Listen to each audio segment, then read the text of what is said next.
Amen.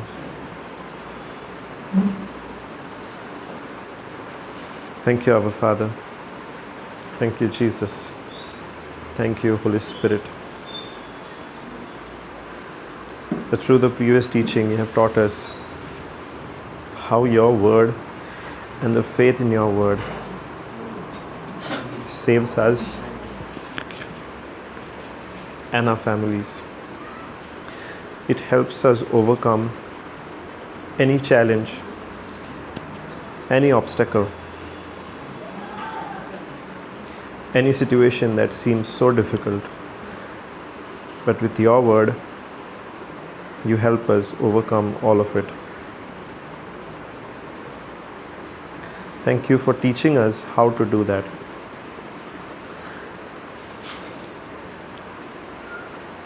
Thank you for taking control of this time. Thank you for taking control of our minds. Thank you for opening our hearts.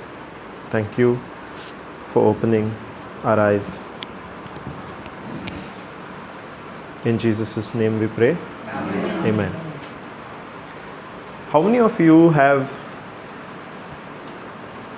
gone for a buffet lunch or dinner? Yes? Yes. Yes? Yes? Everyone, I think, because for all weddings we have buffets. Yes? Everybody has gone, right? Now when that buffet was served, did that buffet come to us or did we have to go to the buffet? You had to go to the buffet? Yes. Sure? Yes. But when I went, the buffet came to me.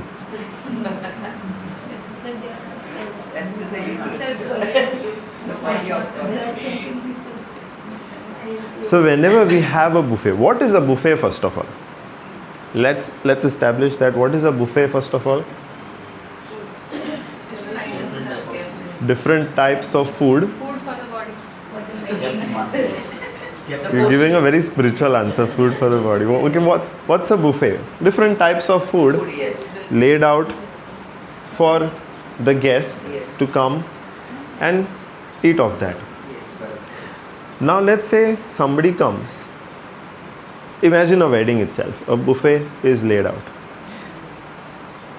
The guest, the host, the couple, the family has made all arrangements. They've placed the best of the food, varieties of food, continental, Goan, Chinese, everything is there. Whoever wants, they can go and take as much as they want, experience as much as they want, enjoy as much as they want.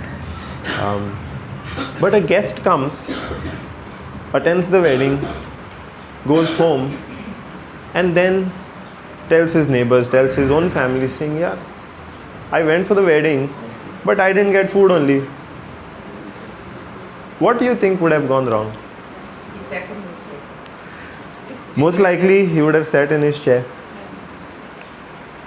Now, in that system, the guest was supposed to go to the buffet, take the food, serve for himself, and then enjoy all the food that was laid out, right?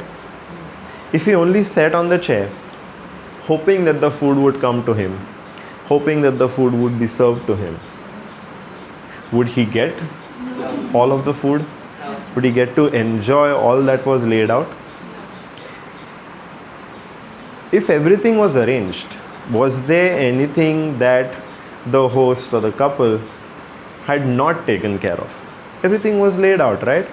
So the host had taken care of everything. Everything was made available. But if the guest did not go and serve that food, take it into his plate, that guest would not have been able to enjoy the food, all of the good food that was laid out. So the guest, first of all, had to know also that, okay, what a buffet system is, right? Food does not come to you, you have to go and take as much as you want. There is no limit. You can take as much as you want. But you have to get up from your table, take a plate, serve for yourself, and then enjoy.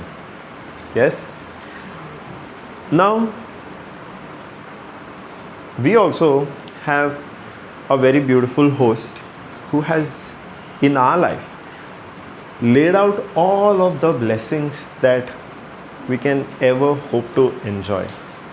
All of those blessings have been laid out. But if we only sit in our chair doing nothing, will we get to experience all of those blessings? First of all, everybody believes that we have a host who has laid out all the blessings. Yes. No, maybe not some. Maybe he has not laid out some blessings.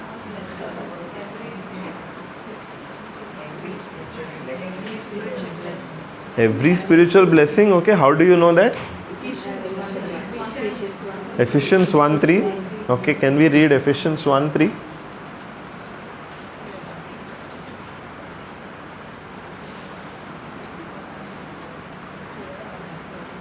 Blessed be the God and Father of our Lord Jesus Christ, who has blessed us with every spiritual blessing in the heavenly places in Christ. Thank you, Jesus. Blessed be the God and Father of our Lord Jesus Christ, who has blessed us with every spiritual blessing in the heavenlies in Christ. So here it very clearly says that God has already blessed us with every spiritual blessing. That means the buffet is set. Now if the buffet is set, we have to do something to experience the goodness of that buffet. And the very first thing that we have to do is, first of all, know and believe that the buffet is set. Yes? Now not every time the buffet is set, when you come to the hall, directly in a lot of halls you can't see the buffet set, right? But if you can't see the buffet, does that mean the buffet is not there? You walk to the hall, immediately you are able to see the dance floor, see the band, stage, see where the couple is seated. But you can't really see the buffet, right? Yes? Not every time you can see the buffet. Does that mean the buffet is not there? The buffet is there. The same way, in our life, God has given us every spiritual blessing. But if we are not able to see it, it does not mean that it is not there. It does not mean that it is not there. Now, just 2 days ago, you got to experience a very big blessing that was already laid out by God. You could not see it, but does that mean it was not there? It was there, but we had to do something so that you got to experience that blessing. What was that we had to do? You had to exercise your faith. First of all, you had to acknowledge, you had to believe that that blessing is there. Yes? Without first believing, what are you going to exercise your faith on? First of all, you have to believe that that blessing is provided. And through the Bible, through all the promises of God, through all the scriptures, we know what all blessings God has given us. But to experience those blessings, we have to believe that in His grace, He has provided everything. And secondly, exercise our faith. Because by faith, we receive all those blessings. By faith, we get to experience those blessings. When we exercise our faith, that is when the manifestation comes. That is why we have Ephesians 2:8, which says, we have been saved by grace through faith. Now, it is talking about salvation, right? It is talking about salvation. If we are saved by grace through faith, that means all of the benefits of salvation, all of the benefits of being saved, God has given by grace. But we receive them, we experience them through our faith. Hallelujah. Thank you, Jesus. So if we have to experience all those benefits by faith, now naturally we'll have to learn to exercise our faith, right? We have to learn to exercise our faith. We have to learn to develop our faith. And that is an ongoing process. Faith is not constant. You get it once and then it stays with you for the rest of your life. It will go up and down depending on the situation. Your faith might be very strong in one situation, but later on in the same situation, looking at the same problem, looking at the same situation, it might become weak. Or your faith might be strong in one area of your life, but it still needs developing in another area. Maybe it is strong in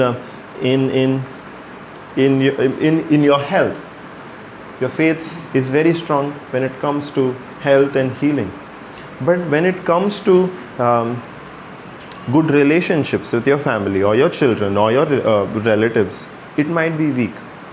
We might over there we might be still looking at certain problems which are there. We might be still looking at certain negative situations which are there. So that faith is a process. God has blessed us with the faith, but we have to labor, we have to learn to exercise it and develop it in every area of our life.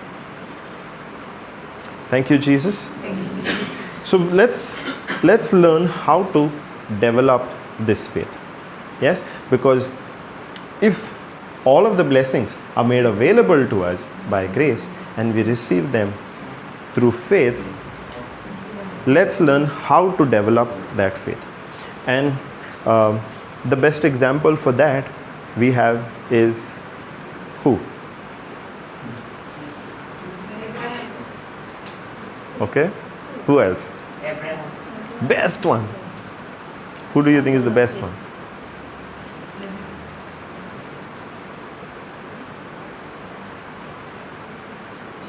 Jesus. Thank you, Jesus. So let's learn from Jesus himself. Let's go to Hebrews 12:2.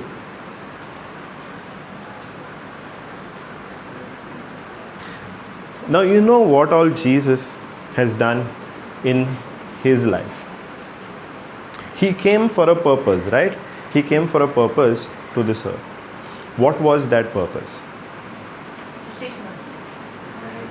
To save us, each and every one of us, not just the Jews, not just people who would believe on him, but the whole of mankind. Yes, so he came to save us. But now, the time that he spent on this earth, was it easy? No. Did he have opposition? Yes. Did he have to overcome challenges? Yes. In all of that, would he have had to exercise his faith? Yes.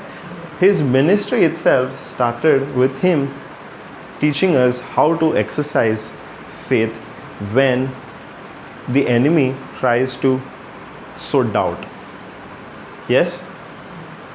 When he received his baptism and the Holy Spirit descended on him and God spoke that this is my son, and then he was led by the Holy Spirit to the wilderness. He had to go through that temptation test in which his faith was tested. And how did he respond to that? By speaking the word of God, by saying it is written. That means he was quoting a word of God that to fight that lie that the enemy was trying to feed him. Yes. So the very first thing that we have to do is to exercise our faith. We need a word of God. We need a word from God on which we base our faith. Otherwise, it is not faith. Can you really say you have faith on something, you have faith in something without scripture backing? Sometimes we say, I have faith in the doctors. I have faith in my husband. I have faith in my wife. What is that faith based on? Now, with your husband, with your wife, it could be your intimate relationship, your intimate knowledge of your spouse. Now, with the doctors, it is the doctor's credentials or the doctor's experience, his qualifications, you might know about that doctor because you've been to that doctor before. You know somebody who has gone to that doctor before. So if you say you have faith on somebody, you need some kind of backing. Now, if you say you have faith in God, can you say that without any kind of backing, without knowing His word? Can we really say we have faith in God? No. We cannot. We might say it, but it might be on all wrong notions about God. Because we have a lot of wrong notions about God. That God is a punishing God. I have faith in God that He will punish my enemies. Is that the right profession of faith?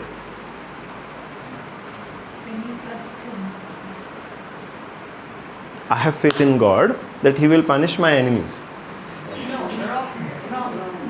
Yes. That's the... Okay, that's... Old Testament. Not in New Testament.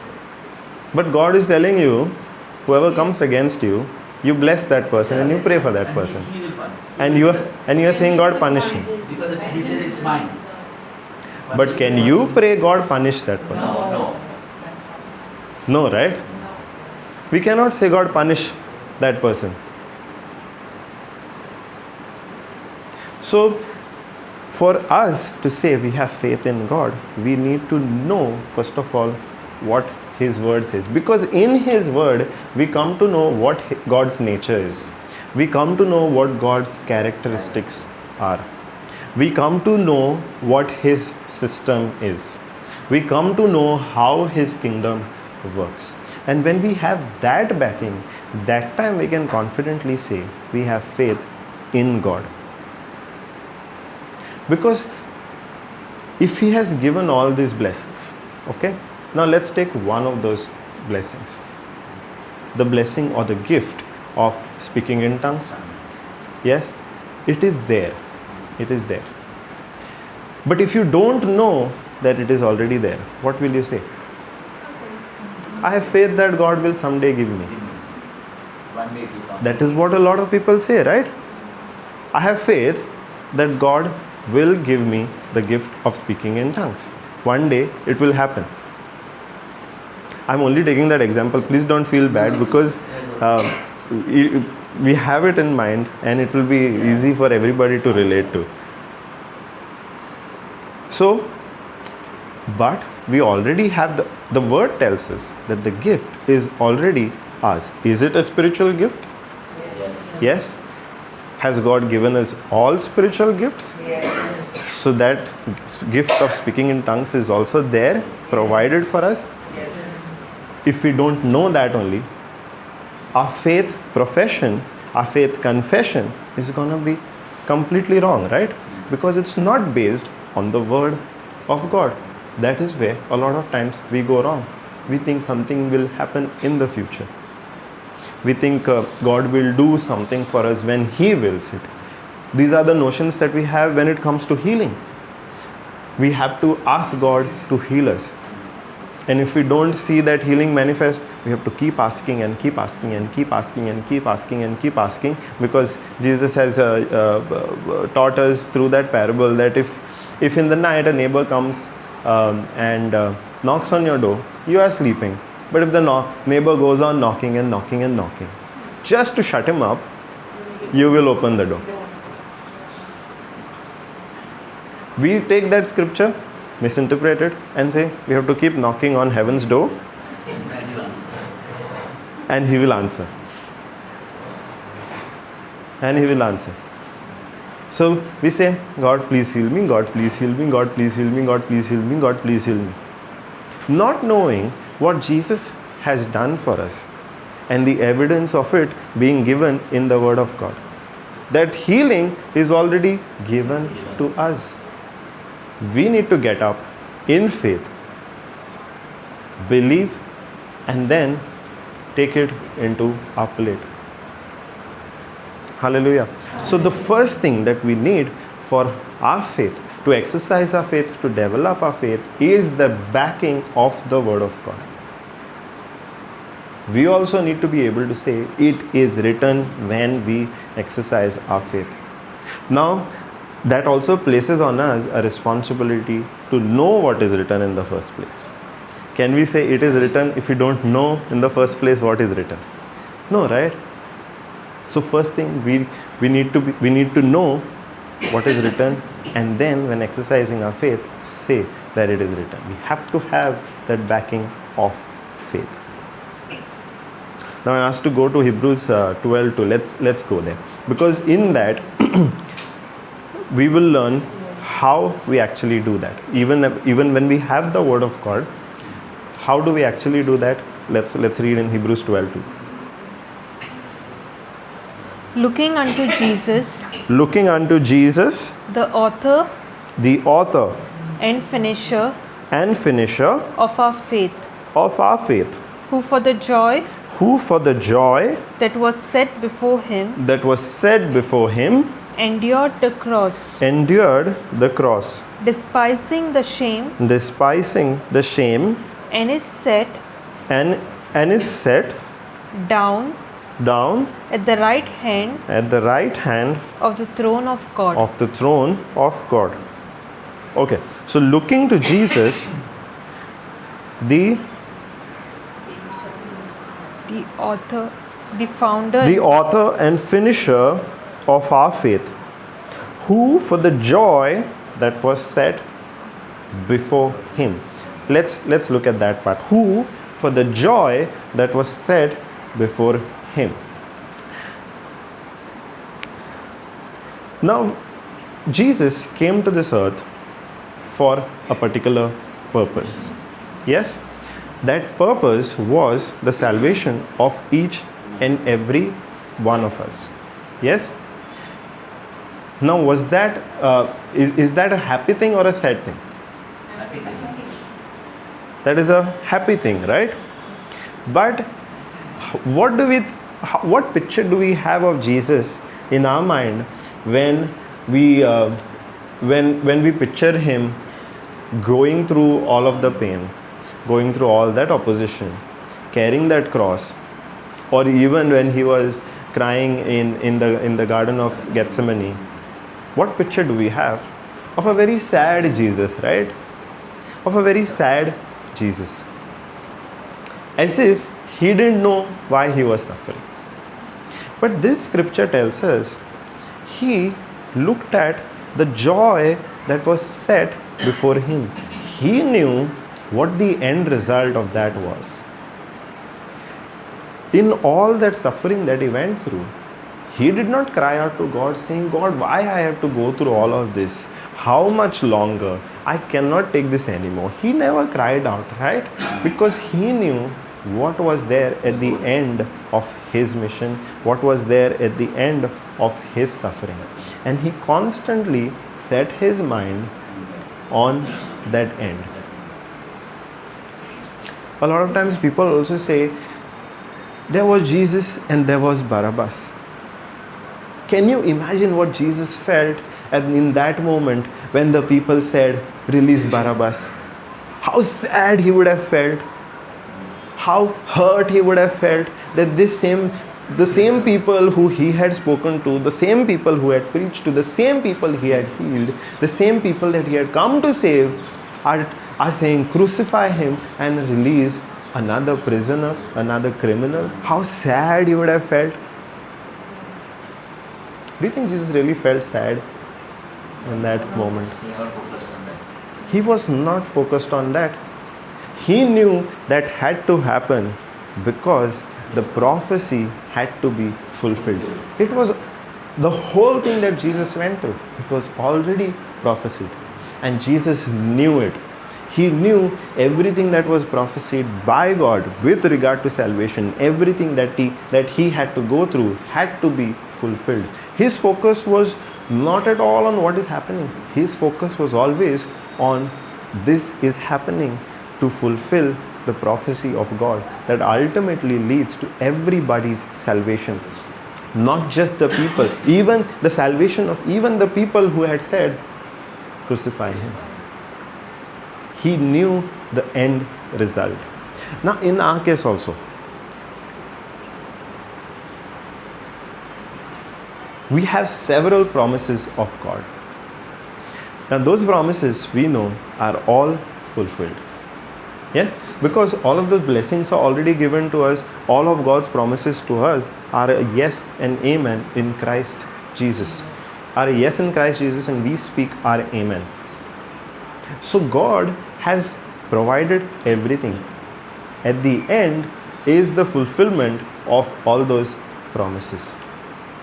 Now in exercising our faith also, the call to us is to take the example of Jesus and not look at the suffering, the opposition, the hurdles, the obstacles, the hurts that come on the way, but the end result. Imagine at the end result is the salvation of your family members. Yes? Yes.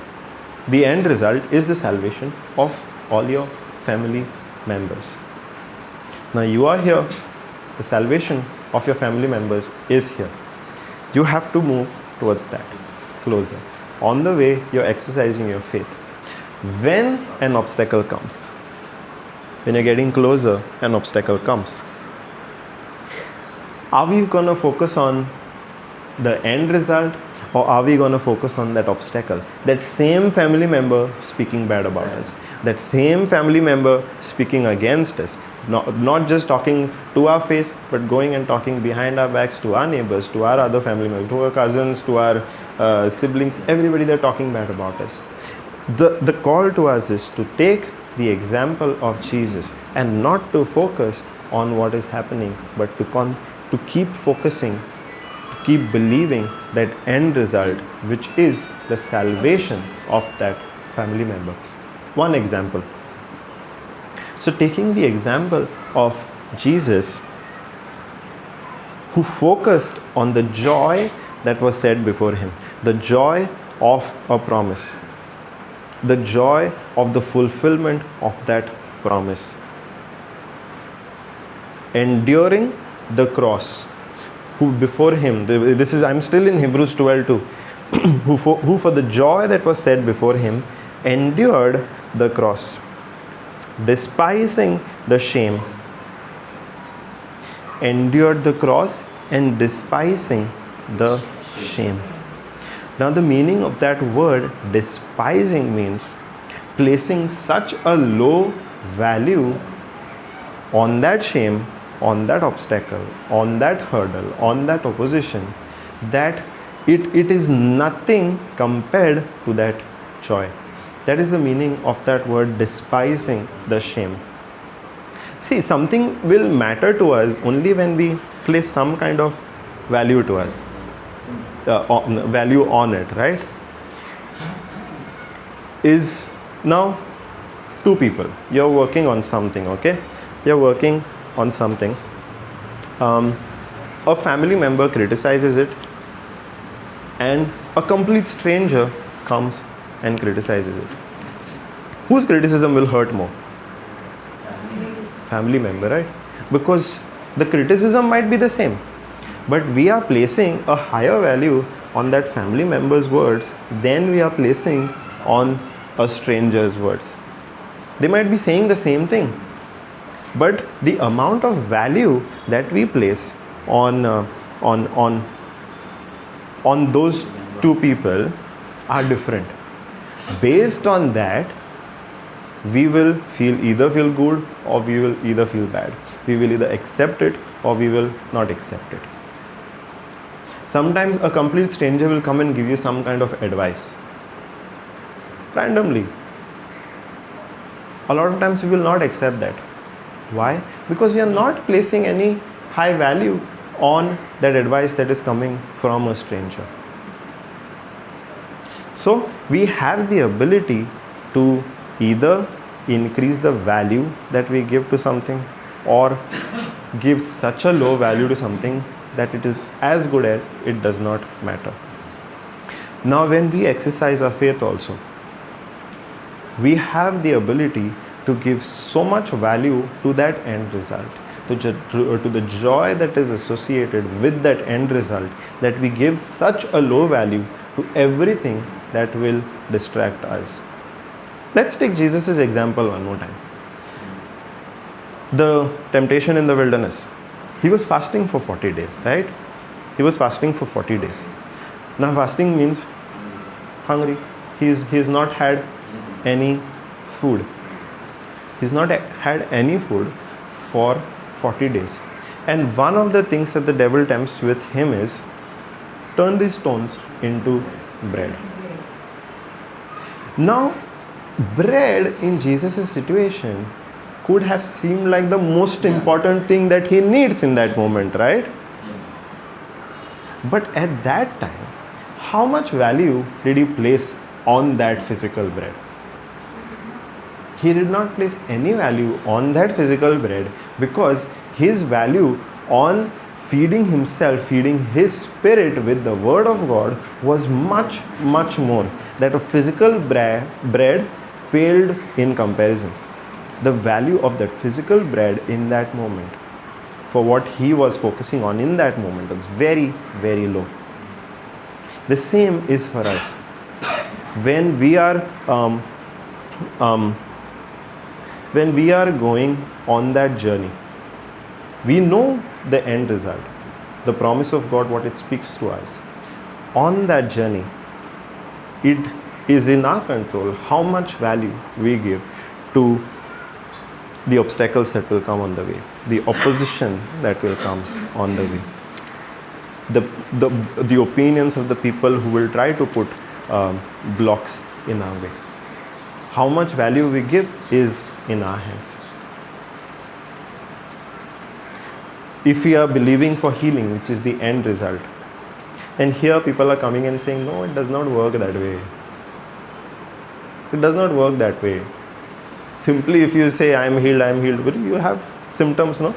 Simply if you say it happens, so what? In that moment, we have to make a choice whether we are believing and accepting those words which contradict the word of God, or we focus so much on the word of God that all these other things do not even matter. We don't even accept them. If we don't place any value on something, we are not going to accept it, no? Even when we receive 20 gifts for our birthdays, we place a value on one gift more than the other, right? The gift on which we place the higher value will go to the cupboard, the showcase, and the gift that we place the least value will go under the bed. Correct? It happens in everybody's house, I know. Why? Because we have placed a different value on both those things. It is the same with God's word on one side, everybody else's word on the other side. God's word on one side, the situation the other side. God's word on one side, all of the obstacles on the other side. And if we take the example of all of the people whose faith we admire, Joseph, Abraham, Moses, Daniel, David, Mother Mary, Paul, when we admire their faith, they placed the highest value on the word of God. And everything else, people's opinions, circumstances, obstacles, paled in comparison. Abraham, what was his faith based on? The word of God. His situation was completely, for a very long time, his situation did not seem to change. But he placed a very, very low value compared to the value that he placed on the Word of God. The value that Mother Mary placed on the Word of God is much, much, much more than the value that she placed on what will people say. How will I deal with the society? If they had placed, if the value on the other side had gone up, they would not have, Mother Mary would not have been able to say, be it done to me according to your word. It's not a very easy statement to stay in given her context, given her situation. She was able to say it because she placed a higher value on the word, and the situations and the people's opinions and everything else much, much lower. Hallelujah. Amen. Thank you, Jesus. So the first thing that we need for us to exercise our faith and develop our faith is have a backing of the Word of God. Have a word to back our faith. That's the first thing that we need. And secondly, what we need is we place so much value on the end result that everything, all the other things that seem contradictory on the way pale in value. We look at the joy that is set before us. The joy is the salvation of a family member. The joy is our complete, total healing. The joy is our business successful. These are very relevant examples. So the joy is all of that. An abundant life, the fullness of God, all of the spiritual blessings, all of the blessings that God has given us, we experiencing. That is the joy that is set before us. Now for that also, like I said, we place a very high value. That means we don't look at what is surrounding. And when we look at only the Word of God, our decisions also will be based on that word. Our actions also will be based on that word. If we take the same example of your family member's salvation, that is the end result which is there. Yes, that is the end result. You are here, the end result is here. If your focus is on the end result, your family member's salvation, will you decide to treat that family member differently? Your actions, your behavior towards that family member will be different. Yes, which will reflect in your words. If you don't believe in the first place, if you are not looking at your family member saved, your actions towards them are not going to be the same as when you are believing, right? If you are believing, you're going to treat them as if they are already saved. If you are not believing, then you're going to complain about the same things that bother you about them. So when we place a high value on that promise of God and its fulfillment, the joy that is set before us,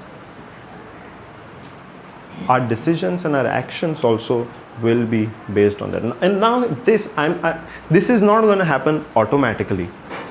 Because we are placing so much of value on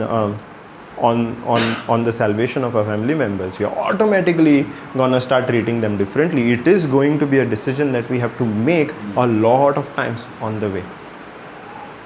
Because the moment they say something contradictory to us, the moment they say something hurtful to us, in that moment we can still respond by shouting at them, by getting angry at them, by criticizing them, by treating them as if we can say, तुझे सदांच हल्ले सदांच तो हेत कोता every time you do like this only, this is your nature only, you will never change. Can we speak words like that? We do speak words like that, right? When we are in that pressure, when we are hurt, it does not take time for us to speak this word. But in that moment, we have to make that decision to treat that family member differently. To treat that family member differently. Now, if you know the word, you will also know that if that family member is coming against you, it is not that family member, but a spirit from the kingdom of darkness that is using that family member to attack you.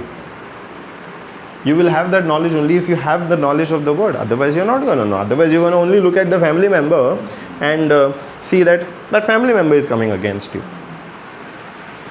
So it goes back to the first. The first thing that we have to do is first of all know the word of God.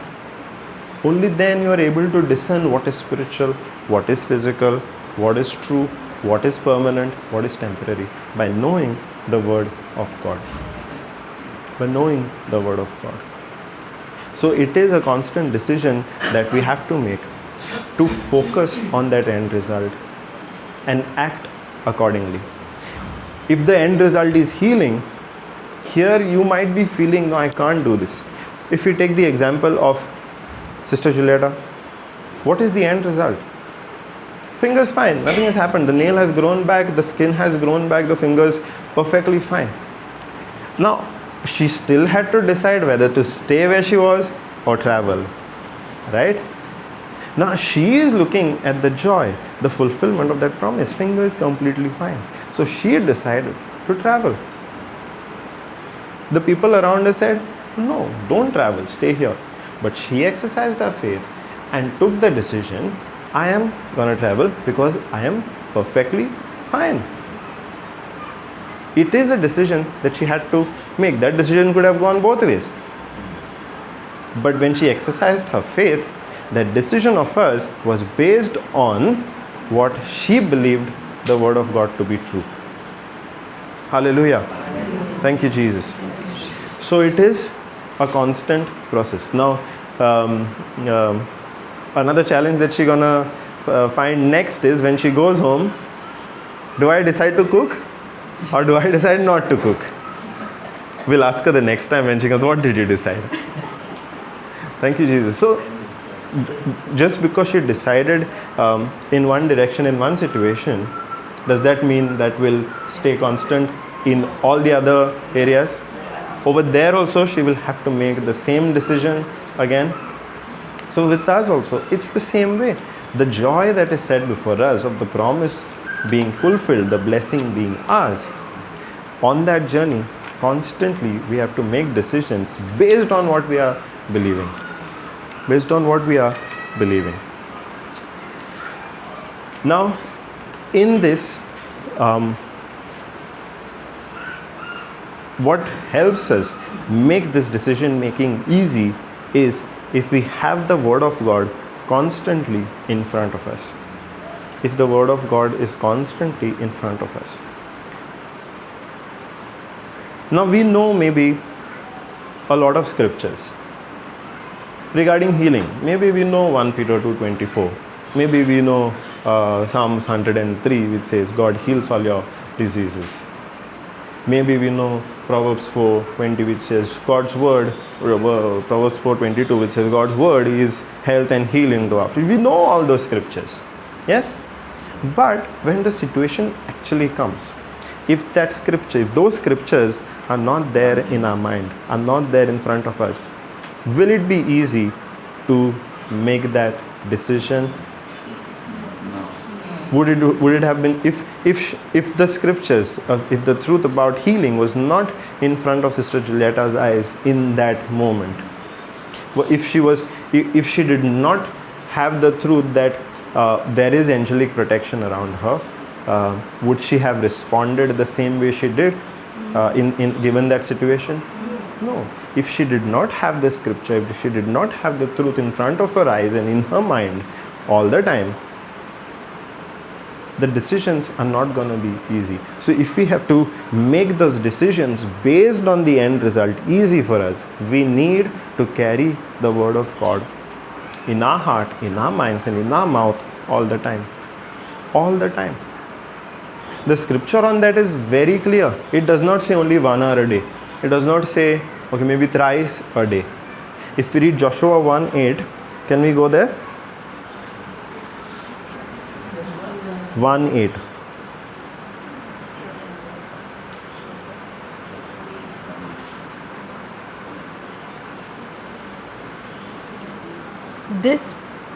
This book of the law shall not depart from your mouth. This book of the law, which is nothing but the word of God for us, for you and me today, shall not depart from your mouth. From your mouth.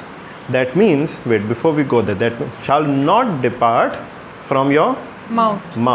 That means the word of God should never come out of your mouth. You should never speak the word of God. It should only be there in your mind. In your mind. But the scripture is saying, shall never depart out of your mouth.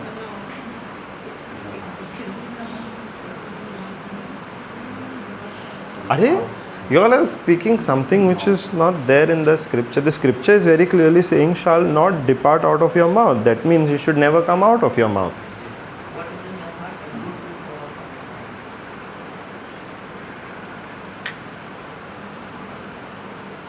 Your Bible is different? Or it says the same thing? That you should never speak the word of God. It should never come out of your mouth. Yes? What, can you read if you have the Bible open? Further mention undertone.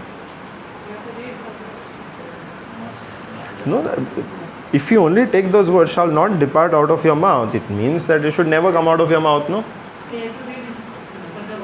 Or we have to read ahead? Okay, let's read ahead. Let's go ahead. What it says next? But you shall meditate on it Meditate on it day and night. That is what I am also saying. It should not come out of your mouth. It should only be there in your mind.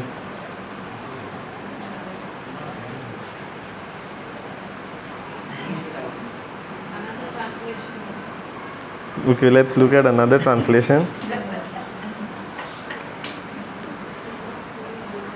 I'll read from ESV. This book of the law shall not depart from your mouth. Same thing. Oh, you have ISV? Okay, read ISV. This set of instructions is not to cease being part of your conversations. This set of instructions is not to cease being part of your conversations. Okay, so now what do you think is the difference between what I said and what you are saying? It says, do not stop talking others. Meditate on it. Thank you, Jesus. Now when we read those words, shall not depart out of your mouth. I'm only bringing this up because somebody said, the word said, you should not speak it. It should be there in your mind. But that is not what the scripture means. By saying it should not depart from your mouth, it means it should always be there in your mouth. It should always be there in your mouth. Now that is translated in ISV and it's easier to understand. Can you read it again? This set of instructions is not to cease. Is not to cease meaning not to stop, Being part of your conversation. being part of your conversations. That means when we speak, when we have conversations, the word of God should not stop coming out of our mouth. It does not mean that we shall be the word of God should never be in our mouth. It should means that it means that the word of God should always be in our mouth. In our mouth, because that will help us meditate on it day and night. Can I read NIV? Yeah, read NIV. Keep this book of the law always on your lips. Meditate on it day and night, so that you may be careful to do everything written in it. Keep this book of the law always on your lips. And meditate on it day and night. So, if we look at both the parts, it should always on the lips, always in the conversations, should not stop coming up in our conversations, and meditating on it day and night. So the word of God has to remain with us day and night. We compartmentalize the word, we compartmentalize God into only certain hours, and then the rest of the hours are dedicated to everything else. But the word of God tells us, even if you are going, wherever you might be going, take God along. Take God along with you. Can God not come with you to the beach? Yes. take him along to the beach. If you are going to the shopping mall, can God not come with you over there? We need to take him along wherever we are going. And when we say we are taking along God wherever we are going, what are we carrying? The word. It should always be on our lips. It should always be in our conversations. The word should always be in our mind. Wherever we are, whether we are on the beach, we look at his glory in the beach. We see him, his glory over there. That helps us meditate on his word. If his glory is manifested in the sea, that we had gone for a retreat in Mangalore. It was just at the beginning of monsoon, and over there we saw the waves on the beach, and they were literally twice the size of the waves that we see over here in Baga, even in Kalangut, I believe. They were twice the size, and immediately the thought was, Jesus preached from such a sea. He walked on such a sea, even more violent sea than this. He stood in that water and preached to the crowd. Immediately, where did the mind go? To the glory of God that was manifested through that.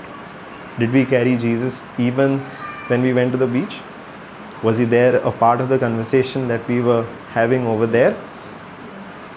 If we go to the shopping mall, there are so many testimonies that we have recently heard where somebody has such a deep relationship with Jesus. When they go to the shopping mall, they are asking Jesus, okay, what color hairbands do I buy?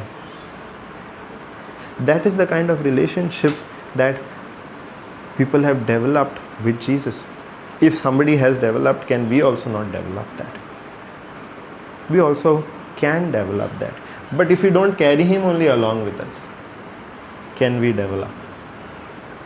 We have to carry that word with him wherever we are, whatever we are doing, because the word has to stay on our lips and in our mind all the time, day and night.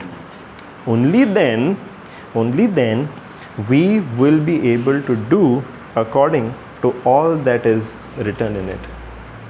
Do you think Jesus took breaks from the Father? Father, Monday to Friday, I will do preaching. Saturday, Sunday, I will simply sit on the beach, relax.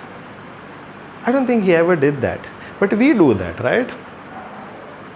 Our Bible study time a lot of times will be Monday to Friday. Saturday, Sunday, we set for enjoyment. See, I'm not pointing fingers at anybody. I myself have failed in this area a lot of times. Sorry? Relaxing with Christ. We can do that. Because the word has to stay in our mouth, on our lips, and in our mind day and night, so that we might be able to do according to all that is written in it. When the word is there on our lips and in our mind all the time, then the decisions that we have to make based on that word, then the actions that we have to take based on that word will be made easier. Because when we are constantly thinking about something, our belief in it becomes stronger and stronger, right? We have a teaching on strongholds. I would recommend you search for that on YouTube. Sister Jocelyn herself has taken on strongholds. Now the strongholds are thoughts that you keep thinking about, one thought leading to another and another and another, building a strong fortress of thoughts in our mind. Now that can happen both ways. If we keep thinking about all of the wrong things, the negative thoughts, one thought goes building upon another, and it builds a very strong fortress of all the negative thoughts in our mind. But the same can happen if we keep thinking about the word of God on the other side. We keep thinking about one scripture after another scripture after another scripture, see how all of them work together, so that understanding becomes a very strong fortress in our mind. And the thing with fortresses with strongholds is, even when the enemy attacks, it cannot break. It cannot break. The enemy cannot pass through that stronghold. That is what happens when the word is all the time on our lips, all the time in our mind. It is so rooted in us that it becomes easy to take decisions and actions based on the word of God. On the word of God. And the same scripture will go on to say, for then you will make your way prosperous, and then you will have good success. When we do all of this, who ensures that our way is prosperous? I just read, you will make your way prosperous. Did you say God makes your way prosperous? When you follow the system, when you follow the process, who fills your plate at the buffet? We ourselves fill the plate. We ourselves, according to Joshua 1:8, when we have the word of God constantly on our lips, constantly in our minds, it is so rooted in us, and we are acting based on that word, we ourselves make our way prosperous. We ourselves make our way prosperous. God has set a system in place. He has done His part, but there is a part that you and I also have to play in this system. Our whole life is understanding and doing this itself. We understand a system in one area of our life. We act according to it. We know what the scripture says about it. We see the benefit of it. We see the system working. That gives us a thirst to learn more and more and more, and go on applying that in a different area. Now you all are here because you've seen the goodness from the word in your life. Yes? Has that created a desire in you to know more, to learn more, to get closer, to get more understanding? That is why you all are here. Young as well as the very, very young. Thank you, Jesus. That desire is there, is developed in everybody's heart.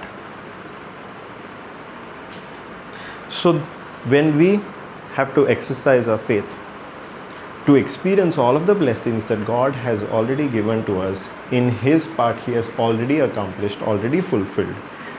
The first thing that we need is what? Have a backing of the Word of God. Only then we can say we have faith on God, because that faith is based on His Word. God is not going to do something which is contradicting His Word, right? That is why when it comes to healing, it's a very flimsy argument that said maybe God puts healing. We can, from the scripture, we know Jesus went and healed every disease. That means God cannot put, otherwise the two would be working against each other. So when you have that kind of knowledge about the word, all of these lies that come, all of these misunderstanding, misinterpretations that come, you can combat that. So first, if we have to have faith, we need to have the backing of the word of God. That faith has to be based on the word of God. Then what do we need to do? Focus on the end result, which is the fulfillment of that word, which is the fulfillment of God's promise. He has already done. It is already there. But we have to do something till that manifests. And on that journey, that is our faith that we are exercising again and again and again. And when we are exercising our faith and we are focusing on that end result, we need to make a decision to act according to that end result that we are seeing. If the family member, if the end result is a family member's salvation, we treat them as if they are already saved. If the end result is somebody's healing, we act as if we are already healed. So that we, on that journey, we make the decision to act according to that word of God. And to make those decisions easier, to make it easier for us to act according to the word of God, what do we need? Have the word of God constantly. We need to have the word of God constantly on our lips, constantly in our minds, day and night, wherever we may be, whatever we might be doing. Hallelujah. Thank you, Jesus. Thank you, Jesus.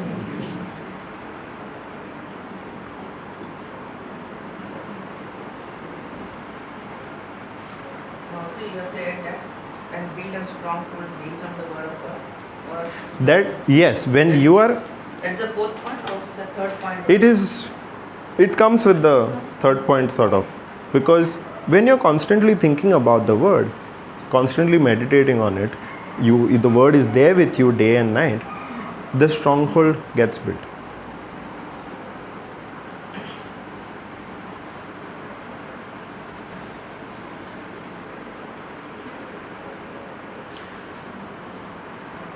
Now, I believe all of you all have done this in your life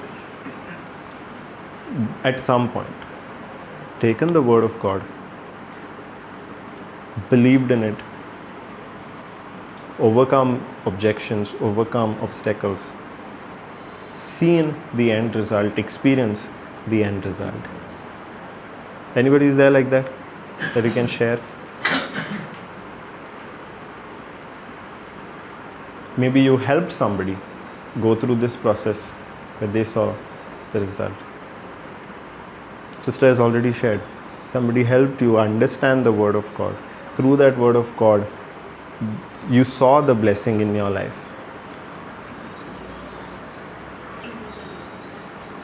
Through Sister JCILM, yes. Yes, yes, yes.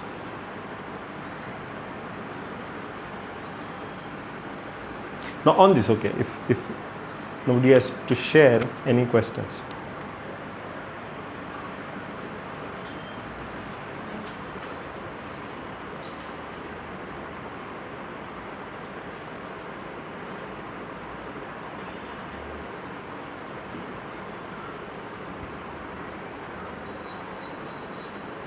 No?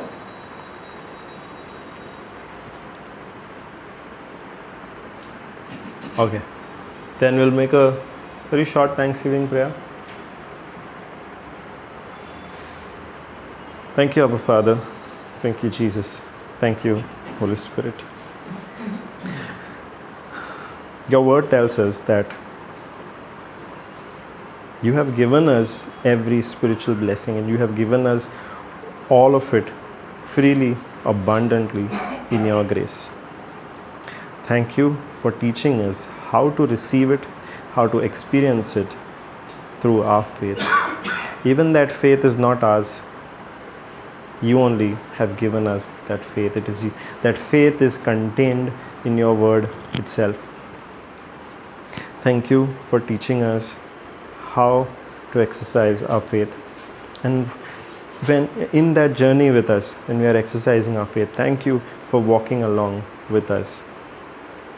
Whenever we stumble, whenever we fall, you are there to pick us up and guide us again into your truth, helping us make corrections.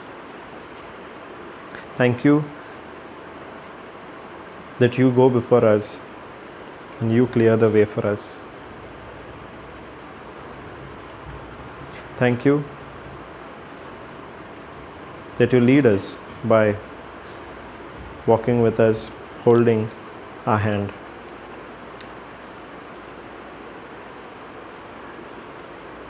But at this very moment,